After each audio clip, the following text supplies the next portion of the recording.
Hi, I'm Cathey Armillas, and you might notice that my voice sounds a little strained, and that's exactly why I'm doing this video for you. A couple of years ago, a speaker friend of mine told me that I needed to do some warm-up exercises, and I thought, I don't need to do warm-up exercises. I could talk all day. I thought that I didn't need it because my voice never had gotten strained. But when I was practicing my TEDx talk, I had to speak 10, 15 times a day. I was practicing.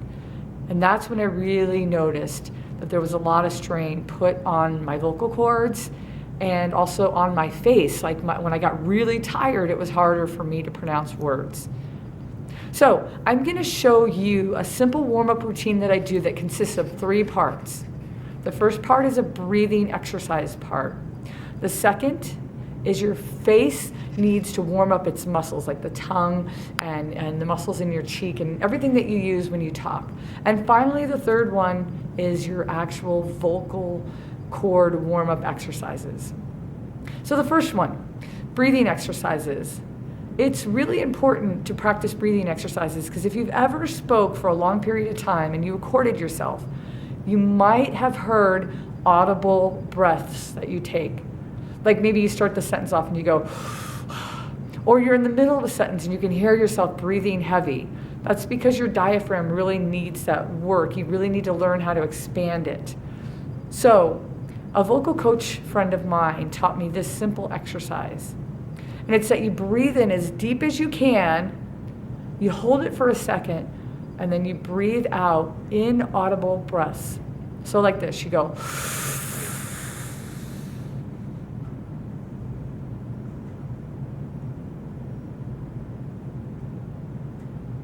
and you continue to do that until you don't have any air in your lungs. So you go back as far as you can, breathing deep. Hold it, and then breathe out. And I like to do it a second time. And the second time, when I'm breathing out, I will actually talk. Because then you learn how to talk and not have that audible while you're talking. The second set of exercises is to warm up the muscles in your face. See, as we talk, our face muscles start to get tired, and as we do that, our words start to slur, and you can't tell what they are anymore. So if you want to be able to pronounce your words very clearly and audibly, you have to really work on strengthening the muscles in your face and your tongue. So the first set of exercises that I do is I run my tongue along the inside of my mouth, and I go like this. Do that 10 times one direction. It's kind of like you're licking your lips, but on the inside. So do it 10 times one way and go. And then 10 times the other direction. You wouldn't believe how tired your face will get and how tired your tongue will get, but it'll really help to strengthen those muscles. The second exercise that I do is just moving my tongue. I first start off and put my tongue as high as I can up to my nose. And then I stretch it out as low as I can down to my chin. And then to my left ear, and then to my right ear. And then I do it as fast as I can.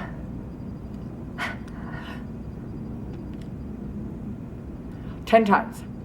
And then at the end, I do one more thing. I just take my tongue and I move it as fast as I can. I go like up and down, or side to side. Again, really just helps to kind of strengthen your muscles and help loosen everything up right before you speak. The final set of exercises is to actually work on your vocal cords.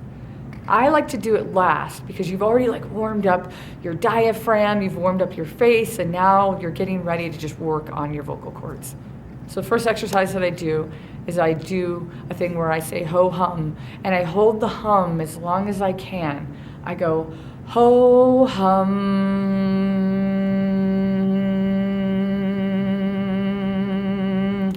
And you can feel it just vibrating your vocal cords. So it's just stretching them out, it's vibrating them, it's loosening them up. Then I do it a second time, but this time I try to add some jaw action in there, again, to try to add the whole muscle on your face kind of thing. So I go ho hum. It's harder to say, but it helps. And if you're really embarrassed about these, I understand, maybe go into a bathroom stall and do it there and just pray that when you come out, nobody sees your face, or go into a room or do it right before you leave to head to your speaking engagement. Okay, so finally this one is the last one that I do. And I basically take the word O or the sound O and I run through a range. I go O, O, O, O, O, O, O, O, O. So I kind of go low, high, up, down, and then I end high. Now I'm not a singer, and my voice is a little strained, so sorry for the horrible sounding noises here, but it really works to stretch out your vocal cords. So go O, O, O, O, O, O, O, O, O. So if you can do those exercises or anything like it, if that doesn't work for you, this is a really good exercise for me. But if you want to do something different, just go online and check out vocal warm-up exercises. There is a slew of them, and figure out what works for you. But I do recommend that you do the 3 parts of the exercises: the breathing, the face warm-up exercises, and the actual vocal warm-up. A lot of people only do the vocal warm-up, and I think you're doing a disservice as a speaker if you don't work on your breathing and you don't work on your face muscles. So go do your exercises and rock your talk.